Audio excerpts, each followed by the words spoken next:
Bonjour, je vais vous présenter aujourd'hui un document permettant d'évaluer les élèves par compétences, que nous soyons en collège, en lycée ou en lycée professionnel. L'idée principale de ce document était de faciliter un petit peu le travail des équipes enseignantes afin de créer un cadre commun et de concevoir facilement des évaluations qui sont modifiables à l'infini et surtout qui sont vraiment ancrées dans les nouveaux programmes, que nous soyons au collège, en lycée ou en lycée professionnel, comme je l'ai dit juste avant. L'objectif de la vidéo ne va pas être pédagogique du tout, hein. L'objectif c'est vraiment de vous montrer comment fonctionne ce fichier, par quel bout doit-on le prendre pour que ça fonctionne facilement et que toutes les équipes, quel que soit le niveau en informatique, puissent fonctionner avec ça et créer des évaluations dans le cadre par exemple de l'élaboration des projets d'EPS. Alors commençons tout de suite par vous exposer un petit peu l'ordre et l'organisation de ce fichier. Vous avez ici en bas trois feuillets distincts. Conception d'évaluation qui est destinée vraiment aux enseignants pour élaborer le cadre et on va parler de référentiel d'évaluation. La fiche d'évaluation qui reprendra, elle, la liste des élèves permettant ensuite de les situer dans différents niveaux de compétences, on verra tout à l'heure. Et la dernière feuille, la feuille impression, qui reprend un petit peu les items de la conception d'évaluation, une feuille que on peut, comme son nom l'indique, imprimer pour donner aux élèves. Alors commençons maintenant par conception d'évaluation. La première chose à faire, c'est remplir la ligne du haut, qui reprend un petit peu les caractéristiques globales du cycle que l'enseignant organise avec l'APSA. Donc là, on va vraiment prendre des choses au hasard sans du tout réfléchir. C'est juste, l'objectif est d'aller vite et de vous montrer comment ça fonctionne. On peut noter aussi donc, le niveau de classe, et ensuite le nombre de séances. On peut double-cliquer et mettre que là, il y aura 12 séances par exemple. Une fois que la première ligne est remplie, et c'est très important car de cette première ligne-là vont dépendre ensuite les menus déroulants qui sont offerts dans les différentes cellules qu'on va trouver ici. Vous avez ici des menus déroulants. À chaque fois qu'il y a une petite encoche rouge dans le coin d'une cellule, ça vous indique ce qu'il y a à mettre dedans, et surtout, dès que vous cliquez dessus, vous voyez une petite flèche apparaître ici, car il y a un menu déroulant, qui vous permet de choisir entre plusieurs possibilités. Première chose donc, le domaine du socle, nous le choisissons parmi tous les domaines du socle. De là va découler directement la compétence générale associée à ce domaine du socle, puis ensuite aux enseignants de choisir la compétence qu'ils désirent travailler en priorité, en relation avec ce domaine du socle, et les attendus de fin de cycle, travailler également en priorité. Alors je rappelle, et vous pourrez jouer avec, que chaque menu déroulant sont interdépendants entre eux et aussi de cette première ligne-là. Ce qui sera proposé si vous mettez ici cycle 3 ne sera pas la même chose que cycle 4. De la même manière, ce ne sera pas identique si vous mettez champ d'apprentissage 1, 2, 3 ou 4. Voilà pour la logique. Une fois que nous avons fait cette partie institutionnelle, nous arrivons tout de suite à ce qu'on va appeler les observables. Les observables, ça va être ce qui va être évalué dans la compétence ou ce que l'enseignant va vouloir évaluer dans son enseignement, dans son cycle. Donc par exemple ici, on peut bien mettre l'échauffement par exemple. L'échauffement, c'est mon observable numéro 1 que je désire évaluer pendant le cycle avec mes élèves de 3e. On y attribue un coefficient. Là pour l'instant, n'ayant pas une grande visibilité sur tout ce que sera mon évaluation, je vais lui attribuer un coefficient 1. Vous verrez que ce coefficient a une énorme importance, notamment quand on va vouloir transformer nos compétences en notes. Voilà. Ensuite, nous allons déterminer au travers ces 4 cellules-là les différents niveaux. Maîtrise insuffisante, maîtrise fragile, maîtrise satisfaisante et très bonne maîtrise. À côté, vous y verrez les points qui y sont attribués sur 50. Le 10, 10 sur 50, c'est du 4 sur 20, 25 sur 50 du 10 sur 20, du 40 sur 50 du 16 sur 20, et 50 sur 50 donc du 20 sur 20. Donc nous avons ici, on remplit de façon précise ou très sommaire en fonction de ce qu'on a envie d'établir. Là on met un petit peu n'importe quoi, c'est vraiment pour aller vite. Donc là, vous voyez, nous avons nos 4 niveaux de compétences pour l'observable échauffement. Nous allons faire la même chose dans une deuxième colonne de façon à ce que vous voyez un petit peu comment nous pouvons également remplir ce fichier d'une façon différente. Là, nous sommes rentrés vraiment par l'entrée institutionnelle en haut. On peut aussi très bien rentrer directement par, voilà, on sait ce qu'on veut évaluer, on ne sait pas encore bien sur quel axe institutionnel on va le raccorder, même si bon, on va dire que c'est pas la démarche qu'il faut utiliser en priorité, mais voilà, si on veut aller vite, on peut très bien partir là-dessus et commencer directement par l'observable. Imaginons, on évalue le pourcentage de la VMA investie par un élève lors d'un cycle de demi-fond. On fait la même chose en y attribuant un coefficient, et ensuite on met nos différents items. Alors là, je rentre pas dans le détail, 80%, 85%, 90%, 95% de VMA, on y met ce qu'on veut, on peut mettre plusieurs lignes, on peut mettre tout un texte assez exhaustif. Là, ce n'est pas le but. Dans tous les cas, il faudra toujours retourner en haut pour rentrer les données institutionnelles qui permettront ensuite de faire apparaître non évalués ou non réalisés qui seront importants ensuite pour l'évaluation. Voilà, on remplit. Il faut que ce soit logique. Là, ne prenez pas ce que j'écris pour quelque chose de logique. Rien n'est logique, simplement c'est pour l'organisation de ce fichier. Nous avons donc deux items, deux observables dans ce référentiel d'évaluation. Une fois que ça c'est fait, vous pourrez voir tout de suite dans la feuille impression que hop, ça s'est automatiquement copié sur cette fiche.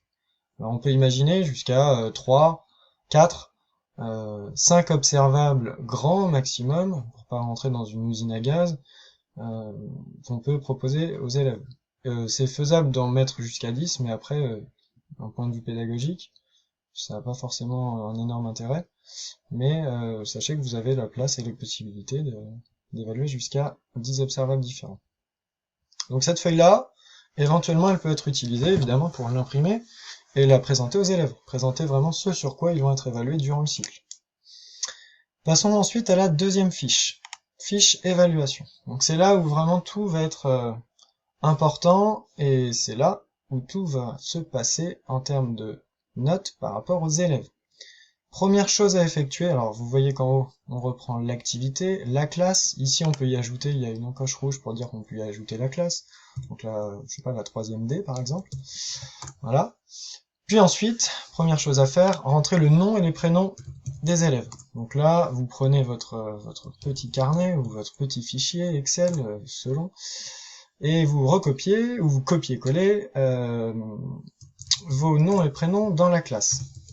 Voilà, vous avez votre liste. Là, on va faire un tout petit panel pour vous montrer comment ça fonctionne.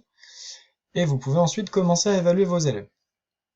Alors, premièrement, pour évaluer vos élèves, il va falloir que dans chacun des observables, vous les situiez grâce aux cases qui sont vraiment en face du nom et du prénom de l'élève. Avec ce menu déroulant, vous les situez dans le niveau qui est le leur. Je prends un exemple. Très bonne maîtrise pour l'échauffement pour Jean. Et pourcentage de VMA, très bonne maîtrise également. On a dit que c'était du 20 sur 20, donc les deux à 20 sur 20, ça lui fait bien un 20 sur 20. Autre exemple, Franck, le deuxième élève. Lui, à l'échauffement, il est très bon aussi. Mais regardez bien, là pour l'instant il a que 10. Même si dans cet élément-là, il a tous les points, celui-ci n'a pas été évalué encore. Donc s'il n'y a rien dans la cellule, c'est comme s'il n'avait pas été noté, comme s'il avait eu 0.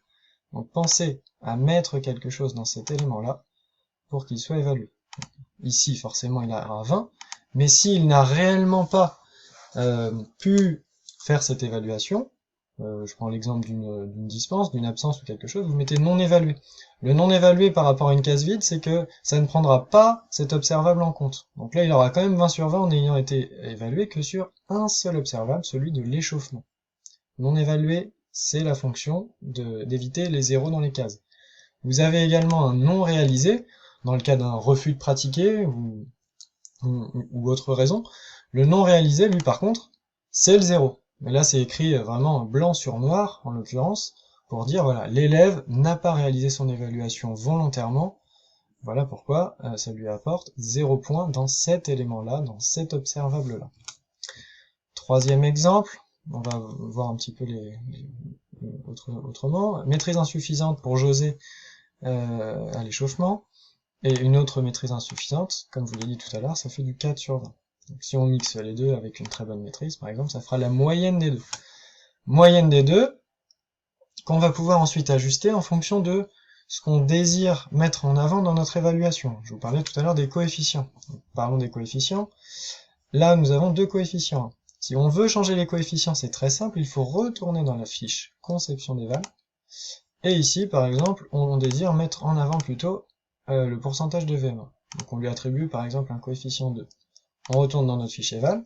Là, vous verrez que les résultats vont changer. Donc là, on a un 4 sur 20 ici, on a un 20 sur 20 coef2 ici, ça lui fait maintenant 14,7. Pour prendre un exemple plus précis, si on fait un 10 et un 20, ça fera pas 15, ça fera bien 16,7, car cette note-là sera prise en compte pour un coefficient de 2.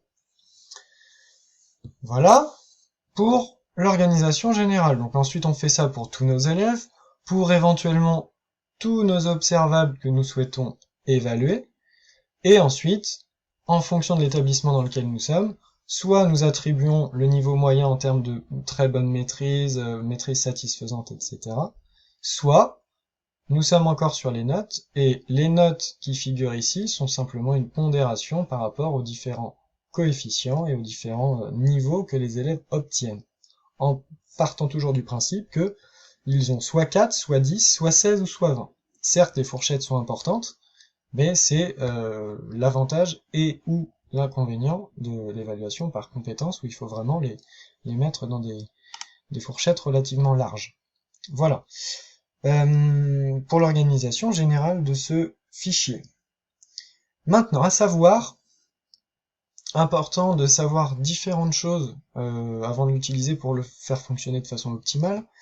La première des choses, vous avez ici la possibilité de noter des groupes A, B, enfin des groupes, quel que soit il peut y en avoir énormément d'ailleurs, qui peuvent être utilisés par exemple lors de constitution d'équipe, lors de groupes de niveau en tennis de table ou en badminton, et qui là ont une fonction assez simple, c'est de trier les élèves par groupe pour que si vous évaluez vos élèves avec une tablette ou un ordinateur, les élèves en question soient les uns sous les autres.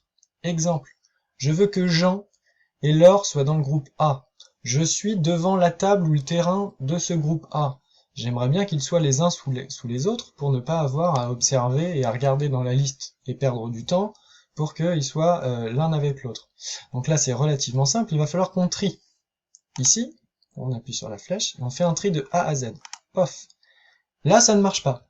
Ça ne marche pas parce que nous avons verrouillé des cellules pour pas que les formules que nous avons rentrées se cassent. Donc pour déverrouiller la cellule, vous allez dans Révision, ôter la protection de la feuille.